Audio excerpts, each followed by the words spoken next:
Hello everyone and welcome to my channel. तो dear हम लोग ना बीपीएससी के एग्जामिनेशन के लिए आपका पर्यावरण से क्वेश्चन जो है स्टार्ट कर दिए हैं और इसका एक सीरीज़ चला रहे हैं। तो ये इसका थर्ड क्लास है। तो डियर हमारा इंटेंशन ये है कि बीपीएससी से एग्ज़ाम में से रिलेटेड जितने भी आपका पर्यावरण से क्वेश्चन बन सकते हैं, जो कि टॉप मोस्ट क्वेश्चन है और रिसेंट क्वेश्चन है और जो आपका कॉम्पिटिटिव लेवल का क्वेश्चन है, उन सारे क्वेश्चन को डिस्कस करना। तो अगर आप हमारे चैनल में नए हैं तो सबसे पहले आप हमारे चैनल को सब्सक्राइब कर लीजिए, क्योंकि हम उम्मीद करते हैं कि वीडियो आपके लिए काफ़ी हेल्पफुल है।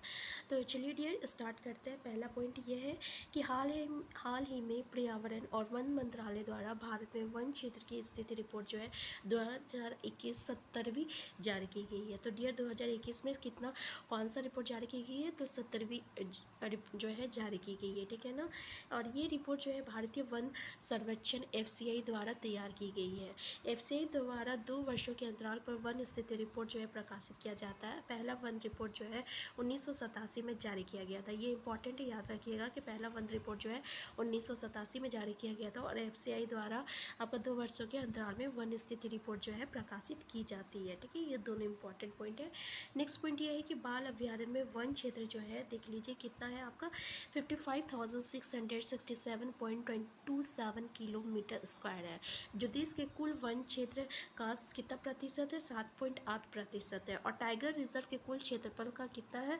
74.51 प्रतिशत है, ठीक है। तो ये प्रतिशत याद रखिएगा। नेक्स्ट पॉइंट ये है कि देश में बाघ अभ्यारण्य लगभग कितना है? तो डियर 74,710.53 वर्ग किलोमीटर के क्षेत्र में फैला हुआ है, जो भारत के कुल भौगोलिक क्षेत्र का कितना प्रतिशत है? तो 2.27% है। खैर ये इतना इम्पॉर्टेंट नहीं है ये पॉइंट। नेक्स्ट पॉइंट है कि क्षेत्रफल के अनुसार सबसे बड़ा वन क्षेत्र नागार्जुन सागर श्री शैलम टाइगर रिजर्व आंध्र प्रदेश में। डेट देख लीजिए कि क्षेत्रफल के अनुसार सबसे बड़ा वन क्षेत्र जो है ये कौन सा है? नागार्जुन सागर श्री सैलम है, ठीक है। यानी क्षेत्रफल की दृष्टि से सबसे बड़ा वन क्षेत्र कौन है? तो नागार्जुन सागर श्री सैलम है टाइगर रिजर्व, जो कि आंध्र प्रदेश में है। कहाँ है? तो आंध्र प्रदेश में। इसका कितना क्षेत्रफल है? तो देख लीजिए 2932.95 वर्ग किलोमीटर है। प्रतिशत के अनुसार सबसे बड़ा वन क्षेत्र जो है आपका कौन सा है? तो पक्के टाइगर रिजर्व, जो कि अरुणाचल प्रदेश में है और ये 96.83% है। तो याद रखिएगा कि क्षेत्र प्रतिशत की दृष्टि से जब हम लोग देखते हैं तो पक्के टाइगर रिजर्व जो है जो कि अरुणाचल प्रदेश से वो है, जिसका कितना प्रतिशत है? तो 96.83% है। रिपोर्ट के अनुसार देश के जंगल में कुल कार्बन स्टॉक 7,204 मिलियन टन होने का अनुमान है और 2019 के अंतिम आकलन की तुलना में देश के कार्बन स्टॉक में 79.4 मिलियन टन की वृद्धि हुई है। नेक्स्ट पॉइंट यह है कि आर्द्र भूमि के तहत सुंदरवन टाइगर रिजर्व सबसे बड़ा क्षेत्र है। इसका 2549.44 वर्ग किलोमीटर, जो कि 96.76% है, क्षेत्र आर्द्र भूमि है। कान्हा टाइगर रिजर्व में सबसे अधिक 461 आर्द्र भूमि है, जिनमें से अधिकांश 2.25 हेक्टेयर से कम आकार का है। तो डियर इसमें ये देख लीजिएगा आर्द्र भूमि के तहत सुंदरवन टाइगर रिजर्व जो है ये सबसे बड़ा वन क्षेत्र है, बड़ा क्षेत्र है, ये याद रखिएगा। नेक्स्ट पॉइंट है आपका, नेक्स्ट हम डिस्कस करेंगे भारत में पर्यावरण आंदोलन, ठीक है। पर्यावरण आंदोलन में सबसे पहला आपका आता है चिपको आंदोलन, जो कि कब का है? 1973 में स्टार्ट हुआ था। ये आंदोलन जो है उत्तराखंड के चमोली जिले में 1973 ईस्वी में 1973 ईस्वी में शुरू किया गया था। तो कब शुरू किया गया था? देख लीजिए। आंदोलन के प्रेरणाताओं में सुंदरलाल बहुगुणा, देख लीजिए सुंदरलाल बहुगुणा है, गौड़ा देवी है और चंडी प्रसाद भट्ट प्रमुख थे। और ये आंदोलन जो है वनोन्मूलन के विरोध में शुरू किया गया था। तो डियर चिपको आंदोलन कब शुरू किया गया था? 1973 में शुरू किया गया था। और इस आंदोलन के प्रेरणाताओं में कौन है? तो सुंदरलाल बहुगुणा और गौड़ा देवी और चंडी प्रसाद भट्ट। तो ये सुंदरलाल बहुगुणा को याद रखिएगा। नेक्स्ट पॉइंट ये है कि चंडी प्रसाद भट्ट को 1983 में यानी 1982 में रेमन मैगसेसे पुरस्कार से सम्मानित किया गया था। सुंदरलाल बहुगुणा को पद्म भूषण से सम्मानित किया गया था। तो सुंदरलाल बहुगुणा को पद्म भूषण से सम्मानित किया गया था। और आपका चंद्र प्रसाद भट्ट को किससे, तो रेमन मैगसेसे से आपका सम्मानित किया गया था। नेक्स्ट पॉइंट ये है कि नर्मदा बचाओ आंदोलन। देख लीजिए दूसरा आंदोलन क्या है, नर्मदा बचाओ आंदोलन है। ये आंदोलन नर्मदा नदी पर बनाए जाने वाले बहुउद्देशीय बांध के निर्माण के विरोध में 1985 में शुरू किया गया था। ये आंदोलन मेघा पाटकर के नेतृत्व में चला है। तो किसके नेतृत्व में चला है, याद रखिएगा, मेघा पाटकर के नेतृत्व में चला है। कब शुरू किया गया था, तो 1985 में शुरू किया गया था नर्मदा बचाओ आंदोलन। नेक्स्ट है आपका साइलेंट वैली परियोजना। तो साइलेंट वैली परियोजना कब स्टार्ट किया गया, 1978 में, 1978 में। और ये केरल राज्य में कुत्थीपूजा नदी पर स्थित जल विद्युत परियोजना के विरोध में एक आंदोलन था। तो डियर ये आंदोलन देख लीजिए किस राज्य में है, तो केरल राज्य में कुत्थीपूजा नदी पर स्थित जल विद्युत परियोजना के विरोध में एक आंदोलन था। कुत्थीपूजा नदी पेरियार नदी की सहायक नदी है। ये कुत्थीपूजा नदी जो है किस नदी की सहायक नदी है, तो याद रखिएगा पेरियार नदी की सहायक नदी है।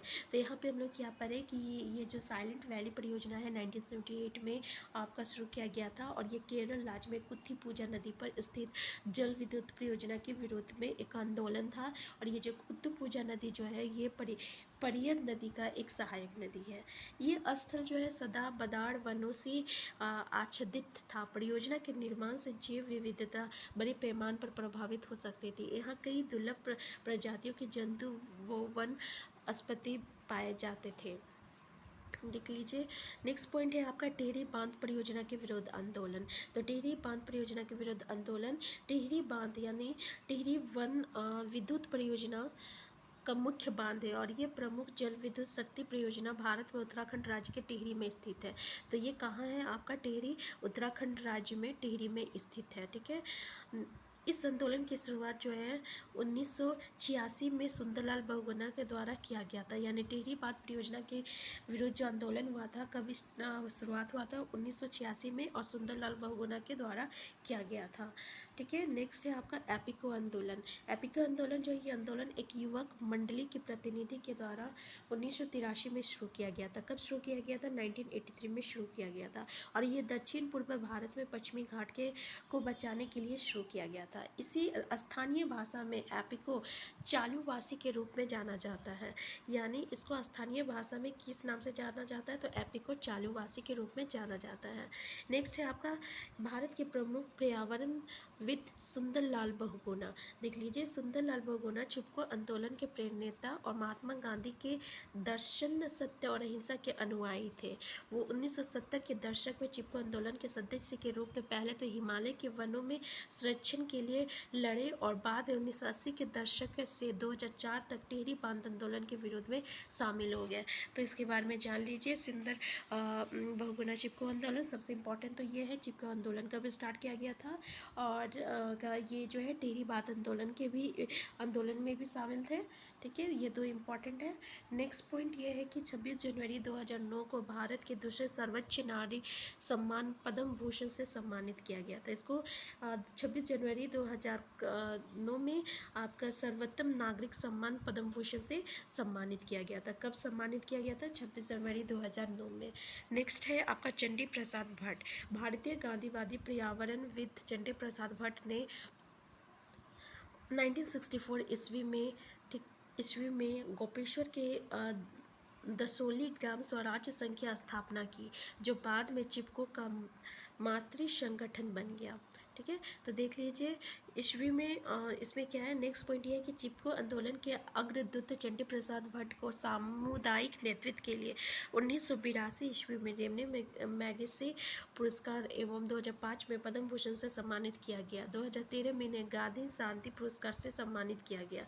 तो डियर ये देख लीजिएगा क्योंकि ये काफ़ी इम्पोर्टेंट है। एक आपका सुंदरलाल बहुगुणा और ये चंडी प्रसाद भट्ट, ये पर्यावरण में ये 2-3 जो है ये काफ़ी इंपॉर्टेंट व्यक्ति है, ठीक है। तो इसके बारे में थोड़ा याद रखिएगा कि 1942 में इनको रेमंड मैगसेसे पुरस्कार से सम्मानित किया गया और 2005 में इसको पद्म भूषण से सम्मानित किया गया था और 2013 में इन्हें गांधी शांति पुरस्कार से भी सम्मानित किया गया था। मेघा पाटकर, अब मेघा पाटकर जो है नर्मदा बचाओ आंदोलन में सक्रिय भूमिका के लिए जानी जाती है। बाबा 8 में ब्रिटिश साम्राज्य के विरुद्ध में आज़ादी की जंग लड़ने वाले प्रसिद्ध वकील बाबा आमटे नर्मदा नदी पर सरदार सरोवर परियोजना जैसे बड़े बांधों के विरुद्ध हुए आंदोलन के लिए जाने जाते हैं। तो ये एक बार मेघा पाटकर को देख लीजिए किसके लिए जानी जाती है और बाबा आमटे ब्रिट किसके लिए जाने जाते हैं। नेक्स्ट पॉइंट है आपका अरुंधति राय, तो प्रसिद्ध भारतीय लेखक जिन्हें उनके उपन्यास the God of small things के लिए 1957 में आपका मैन बुकर प्राइज़ मिला है, ठीक है। मैन बुकर पुरस्कार से सम्मानित किया गया है 1997 में। नर्मदा बचाओ आंदोलन में सक्रिय भूमिका के लिए जाने जाते हैं। ये अरुंधति राय इंपॉर्टेंट है कि 1997 में इनको मैन बुकर पुरस्कार से सम्मानित किया गया था। ये the God of small things के लिए जानी जाती है उपन्यास के लिए, और द नर्मदा बचाओ आंदोलन में भी ये सक्रिय भूमिका निभाई थी, उसके लिए भी ये जानी जाती है अरुंधति राय। नेक्स्ट टॉपिक में हम डिस्कस करने वाले हैं आपके भारत के राष्ट्रीय उद्यान। इसमें हम लोग ये डिस्कस करेंगे कि किस स्टेट में कितना राष्ट्रीय उद्यान है। तो फिर मिलते एक न्यू वीडियो के साथ, तब तक के लिए आप स्वस्थ रहिए, खुश रहिए, अपना ख्याल रखिए। और चैनल में है नए हैं तो सबसे पहले आप चैनल को सब्सक्राइब कर लीजिए।